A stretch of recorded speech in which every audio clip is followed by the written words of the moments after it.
Hello again, my audience. Today we are going to be looking at a slightly different topic from usual. We will be looking at modern mythology. Yes, there are modern mythologies, and we have a very good one here today, a Warhammer 40,000.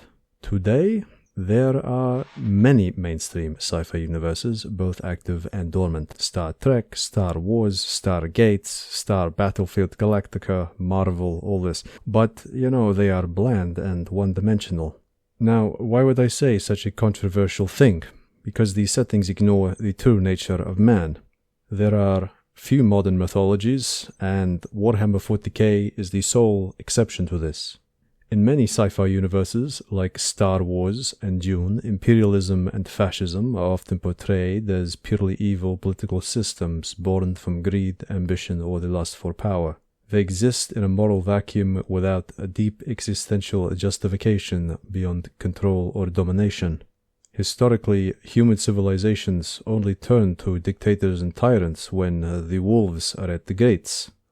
The Galactic Empire, for example, is a clear allegory for an authoritarian regime, but there is an absence of a true existential catalyst for its formation. In Star Wars, there are good guys and there are bad guys, very black and white, but as any perusal of the history books will attest, humanity exists on an infinite spectrum of greys. It is often impossible to segregate factions into the simple dichotomy of good and bad.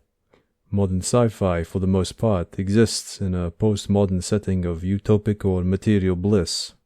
Warhammer 40k exists in stark contrast to this. From the dizzying heights of technological supremacy, man crashes into a state of primitivism. This shows humanity's descent into totalitarianism and religious imperialism, not as a choice, but as a brutal survival mechanism in a universe where extinction is a daily possibility.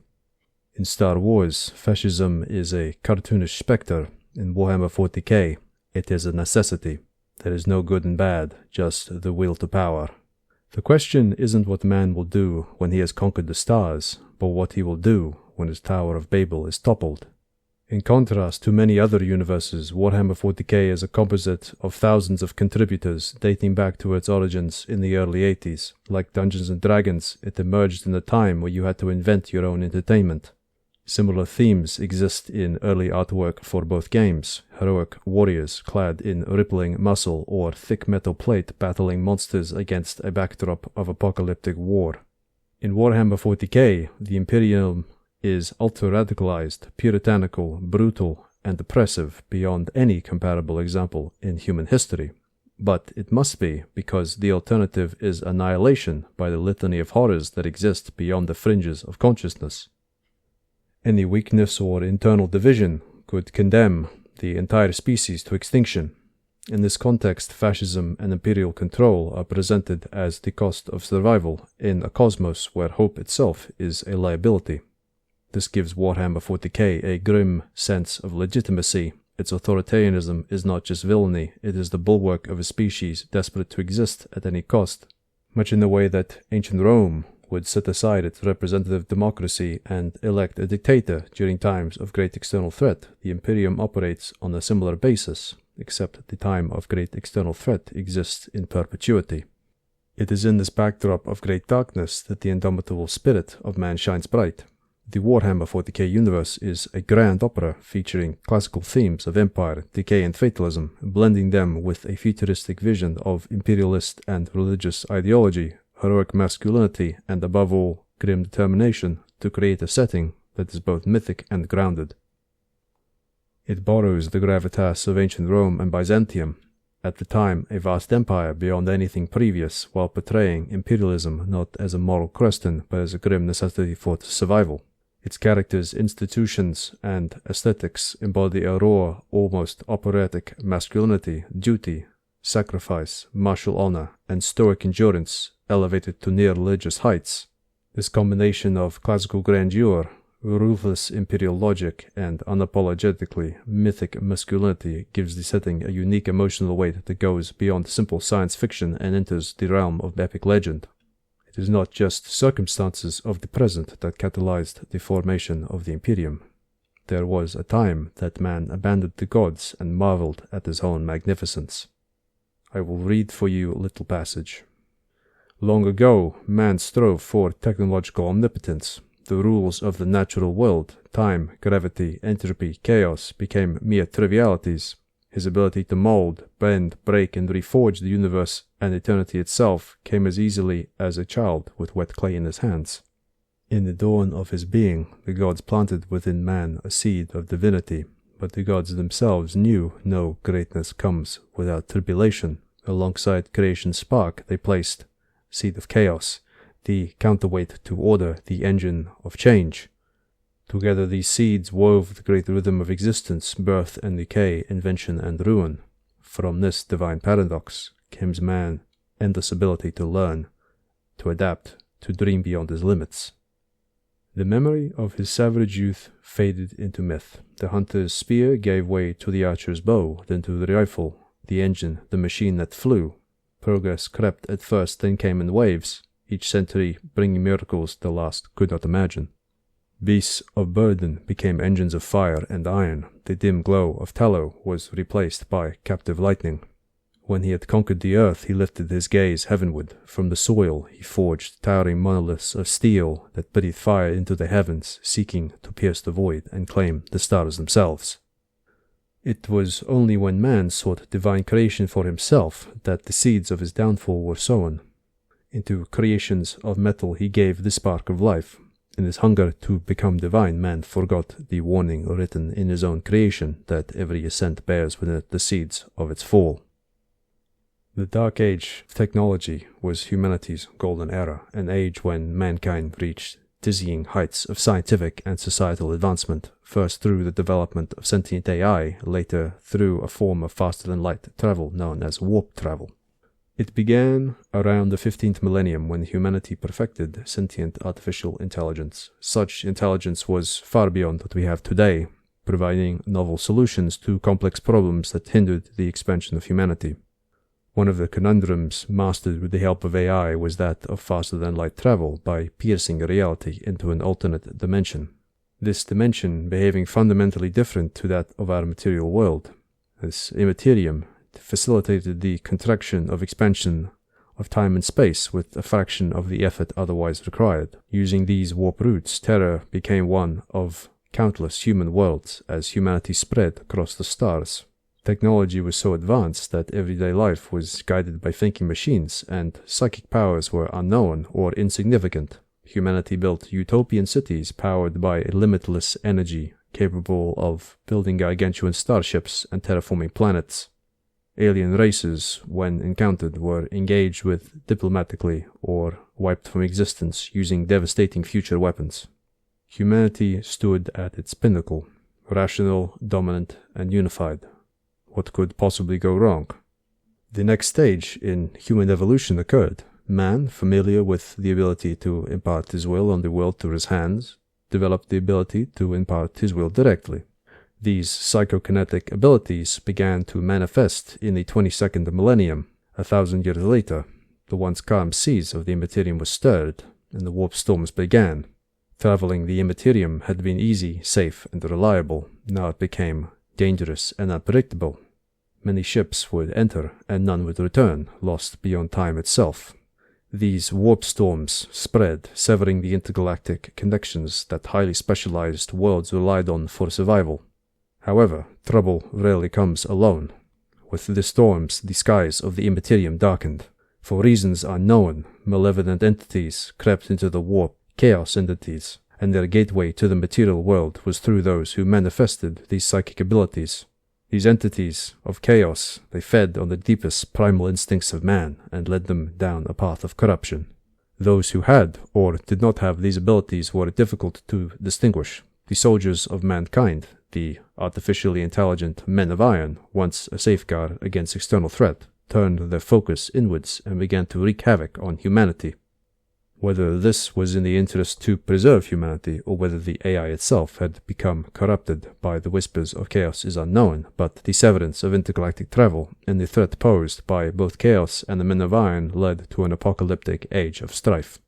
The once united human civilization fractured. Worlds cut off by warp interference regressed, losing technology and infrastructure, turning to superstition and feudalism. Few others, still possessing advanced tech and relatively unscathed, became isolated techno-empires no longer bound by shared culture or purpose. The final collapse came with the Age of Strife in the 25th millennium, an age of anarchy marked by near-constant warp storms, demonic incursions, starvation, and internal rebellion. Psychers, once unknown, began appearing in greater numbers, many falling prey to demonic possession and causing planetary collapses from within. Artificial intelligence, once the boon of mankind, became a terrifying technology to be eliminated and destroyed with utmost zealotry. With it went most of humanity's shared knowledge. Civil wars erupted, human worlds warred against one another with horrific weapons that even the Imperium of the 41st millennium struggles to comprehend and replicate. Humanity, once a master of reason, turned its own brilliance into instruments of genocide. With the warp impassable, the galaxy plunged into isolation and countless worlds devolved into techno-barbarism. World by world, the beacons of human civilization flickered and died. Warp tides choked the void, severing every line of communication. On 1,000 isolated planets, mankind fell into feudal savagery, clawing for survival among the ruins of their own forgotten golden age. Psychers bloomed like a plague flower in the genetic soil of humanity, their untrained minds tearing open gateways to demonic realms. Empires devoured themselves. By the time a great leader arose from Terra to begin the Great Crusade in the 30th millennium, most of mankind had forgotten the glories of that age. The remnants of Dark Age technology, standard template constructs, relic weapons, and lost machine knowledge became objects of near-religious reverence, hints of a forgotten time when mankind basked in omnipotence. Their greatest ally turned against them, an endless night of cosmic horrors prowling the fringes of consciousness. Man came face to face with his own extinction. In abject desperation, humanity did not turn to the hollow ideals of a utopic past. They turned to what they knew best, the indomitable will of man. Ideas and aspirations dating back to the dawn of civilization, when man emerged from his caves to extend his dominion over the world. Ancient heroes challenging monsters to test their divine right to power. I give you example now from ancient Greeks, what I am talking about. Upon the scorched plains of Lycia, where the air itself trembled with heat and dread, Bellerophon rose astride the winged steed Pegasus, his burnished armor gleaming in dawn's first light. Below him roared the Chimera, a monstrous fusion of lion, goat, and serpent, its 3 heads snapping and hissing in maddened fury. Flames burst forth from serrated teeth, searing the earth, yet Bellerophon did not falter. With divine purpose he swooped high above the inferno, his spear poised like the wrath of Olympus. In a single thunderous crescendo he struck like lightning, his weapon finding its mark deep within the beast's flaming throat. The Chimera's roar split the heavens before it collapsed, its fire extinguished by the courage of a mortal, a mere mortal nonetheless, but with the favor of the gods. Thus, the terror of Lycia was vanquished, and Bellerophon's name was etched forever in the annals of legend. But Bellerophon did not battle the Chimera out of desperation. The best had not sought him out at his doorstep. No, he sought the beast out and slayed it within its own domain, despite of the warnings he received. His knowledge of the danger in such an act, he fought the Chimera because he could.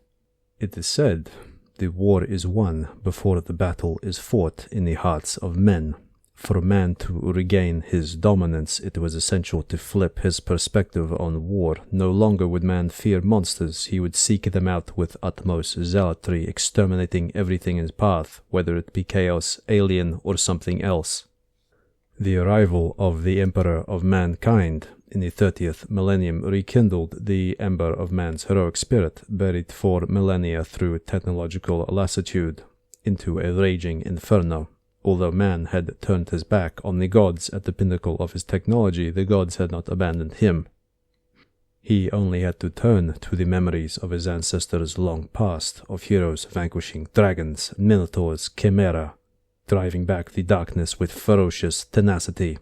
Beauty in form and action, discipline in body and mind, reverence of the ideals that raise man from insignificance out of the muck of obscurity. charging towards his enemy, armor of beaten bronze, gladium in one hand, a bulwark in the other, be it cosmic horrors or man, sometimes difficult to distinguish, launching into battle with a bellowing war, for conquest, for glory. His armor evolved from primitive bronze to advanced plasteel, the thundering beats of footfall from half-ton armor-clad Ubermensch rushing towards glory or death. I have mentioned chaos a few times already, but what exactly is this? Chaos is a major threat to humanity, born from the collective psychic emanations and souls of humanity and other more ancient races. Comprising of 4 winds or aspects, there are Korn, the god of rage, bloodlust, and martial prowess; Nurgle, the god of hate, anger, Uran, cold, resentment, and envy; Tzinj, the god of ambition, power, cunning, and knowledge, the advocate of tyrants and dictators; and Slanesh, the god of hedonistic excess of all forms. How exactly chaos manifested is not clear. Some theories say that the first aspects predate the existence of man by billions of years. Slanesh, a relatively young god, came into existence at the end of the Age of Strife in Millennium 30 through the depraved excesses of another highly advanced psychic race called the Eldari.